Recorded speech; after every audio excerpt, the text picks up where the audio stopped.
आमचा प्रयत्न आहे की सगळी मदत ही शेतकऱ्यांना दिवाळीपूर्वी त्यांच्या खात्यामध्ये मिळाली पाहिजे, अशा प्रकारचा प्रयत्न आम्ही करणार आहोत। शेतकऱ्यांना दिवाळीपूर्वी मदत मिळणार, पुढच्या आठवड्यात मदतीची घोषणा करणार, मुख्यमंत्र्यांची माहिती।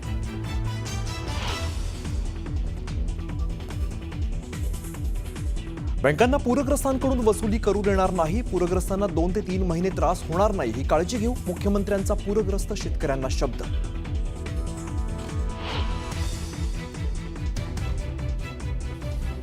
पूरस्थितीचा राज्यातील 26 जिल्ह्यांना फटका, जवळपास 32 लाख हेक्टर जमिनीचं नुकसान, मदत आणि पुनर्वसन मंत्री मकरंद पाटील यांची राज्य मंत्रिमंडळ बैठकीत माहिती।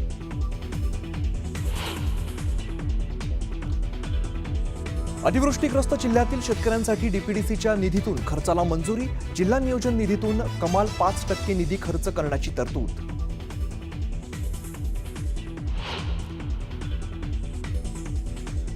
न्यूज 18 लोकमतच्या बातमीचा इम्पॅक्ट, पूरग्रस्त शेतकऱ्यांना बँकेने पाठवलेल्या कर्जाच्या नोटीसीची बातमी न्यूज 18 लोकमतनं दाखवताच मंत्री सरनाईकांनी घेतली दखल, तातडीने नोटीस मागे घेण्याची सूचना।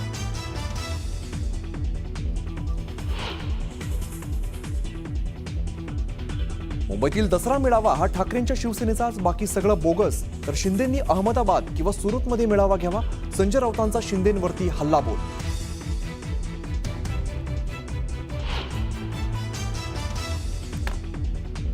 गोदावरी नदीला आलेल्या पुरामुळे घनसावंगी, परतूर आणि अंबडमध्ये पूरस्थिती, अनेक गावांना पुराचा वेढा, पूरस्थितीची ड्रोन दृश्य समोर।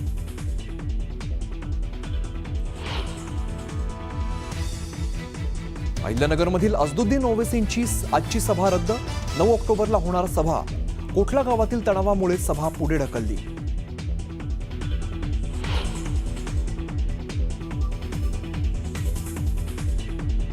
मी कुठल्याही प्रकारची खोटी कामं केली नाहीत, कुणी कितीही आरोप केले तरी मी विचलित होत नाही, केंद्रीय मंत्री नितीन गडकरींचा आरोप करणाऱ्यांना जोरदार टोला।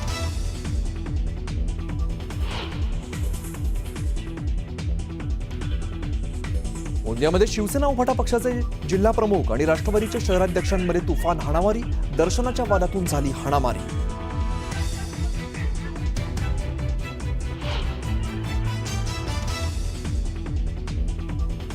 उद्यापासून आंतरराष्ट्रीय विमानतळावरती इमिग्रेशनची प्रक्रिया होणार आणखीन सोपी, फॉर्म भरण्याच्या कटकटीपासून सुटका, डिजिटल अरायव्हल सिस्टीममुळे प्रक्रिया होणार जलद।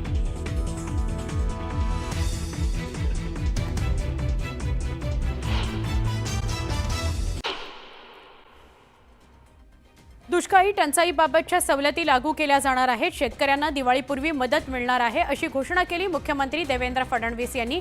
2215 कोटींची मदत वितरण करायला सुरुवात झालेली आहे अशी माहिती फडणवीसांनी दिली।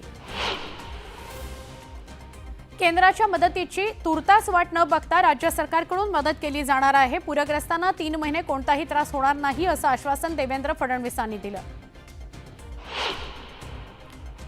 छत्रपती संभाजीनगरच्या जायकवाडी धरणातून प्रथमच 3 लाख क्युसेकनं पाण्याचा विसर्ग सुरू आहे, विसर्गामुळे नदीकाठच्या गावांना सतर्कतेचा इशारा देण्यात आलेला आहे। धाराशिवमधील तेरणा धरण यंदा अतिवृष्टीच्या पावसानं तब्बल 5 वेळा भरलं, या धरणाच्या पाण्यानं धाराशिव तालुक्यातील आणि तेर परिसरातील 13 गावं तर लातूर भागातील काही गावं व्यापली गेली आहेत। जायकवाडीतून पाण्याचा विसर्ग करण्यात आल्यानं अंबड, घनसावंगी आणि परतूर तालुक्यातील गोदावरी नदीकाठी असणाऱ्या गावात पाणी शिरलं, नदीकाठच्या गावांना पाण्यानं वेढा दिला, नदीकाठी असणारी शेतातील पिकं ही पाण्यात गेली। माढा तालुक्याला महापुराचा तडाखा बसला, निम्म गाव पाण्याखाली गेलं, जिल्हा परिषद शाळेला सुटी द्यावी लागली, संत एकनाथ महाराज यांची पालखी जाणारा मार्ग बंद झाला, विद्यार्थ्यांना गावात येणं अशक्य झालं।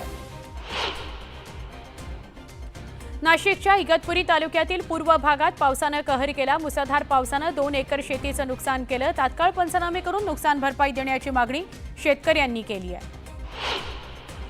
एकीकडे पावसानं धुमाकूळ घातल्यामुळे पिकांचं प्रचंड नुकसान झालं, दुसरीकडे चाळीत साठवलेला कांदा सडू लागला, प्रति किलो 2 ते 7 रुपये असा भाव कवडीमोल आहे आणि तो असल्यामुळे लासलगाव, मनमाडसह नाशिक जिल्ह्यातील शेतकरी तिहेरी संकटात सापडलाय। नांदेडच्या नायगाव तालुक्यातील बरबडा या परिसरात गेल्या 3 ते 4 दिवसांपासून पूरस्थिती आहे। या पुरात 10 ते 15 वानरं अडकली होती। गावातील तरुणांनी वानरांना आज केळी दिली। वानरांच्या रेस्क्यू करता वनविभागाला संपर्क करण्यात आला। भुसावळच्या हतनूर धरणाच्या पाणलोट क्षेत्रामध्ये सुरू असलेल्या हलक्या पावसामुळे धरणातील पाण्याची पातळी वाढली। धरणाचे 12 दरवाजे 1.5 मीटरने उघडण्यात आले। धरणातून 49,582 क्युसेक प्रति तास पाण्याचा विसर्ग सुरू आहे। पंढरपुरात भीमा नदीनं इशारा पातळी ओलांडली आहे। धोक्याच्या पातळीकडे आपली वाटचाल सुरू केली आहे। उजनी धरणातील सुमारे 1,25,000 तर वीर धरणातील 7,000 क्युसेक प्रति तास विसर्गानं भीमा नदी दुथडी भरून वाहतीये। जालन्यामध्ये गोदावरीला आलेल्या पुरामुळे शेकडो हेक्टर जमीन पाण्याखाली गेली। शेतात असलेल्या ऊस, कापूस, सोयाबीन पिकाचं अतोनात नुकसान झालं। त्यामुळे सरकारनं आता पंचनामे न करता हेक्टरी 50,000 ते लाख रुपये मदत द्यावी अशी मागणी जोगलादेवी इथल्या शेतकऱ्यांनी केली आहे। परतीच्या पावसानं नांदगाव तालुक्यामध्ये देखील धुमाकूळ घातला। त्याचा फटका तब्बल 36,000 हेक्टरवरील पिकांना बसला। 14,500 शेतकरी संकटात सापडले। त्यांच्या व्यथा जाणून घेण्याकरता शिवसेना आमदार सुहास कांदे थेट बांधावर पोहोचले। छत्रपती संभाजीनगरमध्ये महापुरामुळे नदीकाठच्या गावांना जबरदस्त फटका बसला।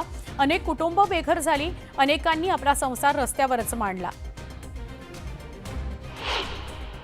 सोलापूर जिल्ह्यातील पाकणी गावात आलेल्या महापुरामुळे तब्बल 350 कुटुंबांचे संसार उद्ध्वस्त झाले। अशा संकटाच्या काळात चिपळूणकरांनी पुन्हा एकदा आपली सामाजिक बांधिलकी जपत मदतीचा हात पुढे केला।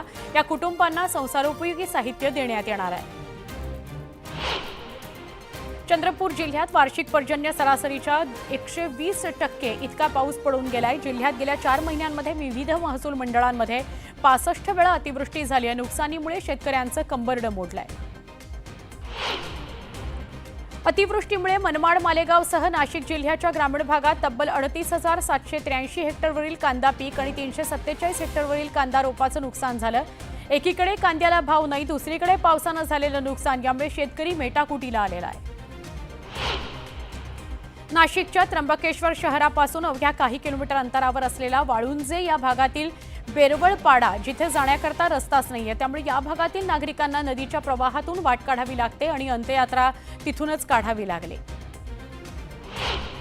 शेतकऱ्यांना मदत मिळावी या मागणीकरता अक्कलकोटच्या किनी गावामध्ये शेतकरी पाण्यात उतरले। पुराचा सर्वाधिक फटका बसलेल्या अक्कलकोट तालुक्यात अद्याप कोणत्याही पद्धतीची मदत मिळालेली नाही। शेतकरी संतप्त आहे। उत्तर सोलापूर तालुक्यातील सीना पूरबाधित महिला शेतकऱ्यांना कर्जाच्या हप्त्याची भीती आहे। शिवनी या गावातील हातावर पोट असणाऱ्या महिला शेतकऱ्यांना बचत गटाच्या माध्यमातून काढलेल्या हप्त्याचं टेन्शन आलंय। सीना नदीच्या महापुरामुळे शेतकरी महिलांचा पूर्ण संसारच उघड्यावर आलाय, वाहून गेलाय। हिंगोली जिल्ह्यामध्ये झालेल्या अतिवृष्टीमुळे रांजाळा या गावात संपूर्ण कोबी सडून गेला। लागवड खर्च सुद्धा निघत नसल्याने शेतकऱ्याला आर्थिक फटका सहन करावा लागतोय। गोंदिया जिल्ह्यात गेले 3-4 दिवस झालेल्या परतीच्या पावसाचा फटका खरीप हंगामातील धान पिकाला बसला। प्राथमिक सर्वेक्षणामध्ये 91 गावांमध्ये 470.40 हेक्टरवरच्या पिकाचं नुकसान झालं। 876 शेतकरी बाधित झाले। मान्सून विभागानं दिलेल्या अंदाजानुसार चंद्रपुरात गेल्या 3 दिवसात संततधार पाऊस पडतोय। शेतपिकं पूर्णतः उद्ध्वस्त झाली आहेत। अशाही स्थितीत जिल्ह्याचं नाव दुष्काळग्रस्त यादीत नसल्यानं शेतकऱ्यांपुढे नवं संकट उभं ठाकलंय। पावसामुळे गोंदिया जिल्ह्यातील देवरी इथं घर कोसळलं। यात सुदैवाने कुठलीही जीवितहानी झाली नाही, पण आंबिलकर कुटुंबियांचं यात प्रचंड नुकसान झालं। प्रशासनाच्या वतीनं पंचनामा करण्यात येतोय। बीड तालुक्यातील मराठा बांधवांकडून पूरग्रस्त बाधित शेतकऱ्यांना मदत किटचं वाटप करण्यात आलं। पूरग्रस्त नागरिकांना मदतीचा हात दिला गेला। सिल्लोड तालुक्यामध्ये नैसर्गिक आपत्ती अतिवृष्टीमुळे झालेल्या नुकसानीच्या पार्श्वभूमीवर तहसील कार्यालयाच्या प्रांगणात आमदार अब्दुल सत्तार यांच्या अध्यक्षतेखाली आढावा बैठक घेण्यात आली। येत्या 7 दिवसांमध्ये पंचनामे करून अहवाल सादर करू अशा सूचना यावेळी देण्यात आल्या। छत्रपती संभाजीनगरच्या निपाणी शेतवस्तीवर 2 वर्षाची चिमुकली खेळत असताना चिमनदडी नदी पात्रात वाहून गेली। एनडीआरएफ सध्या चिमुकलीचा शोध घेत आहे। जळगावच्या चाळीसगाव तालुक्यात गेल्या 15 दिवसांपासून सुरू असलेल्या सततच्या पावसामुळे जनजीवन विस्कळीत झालंय। नांद्रे सायगाव रस्त्यावरील मन्याड धरणाकडे जाणारा पूल आणि त्यावरचा भराव दोन्ही वाहून गेले। तो वाहतुकीकरता बंद करावा लागलाय।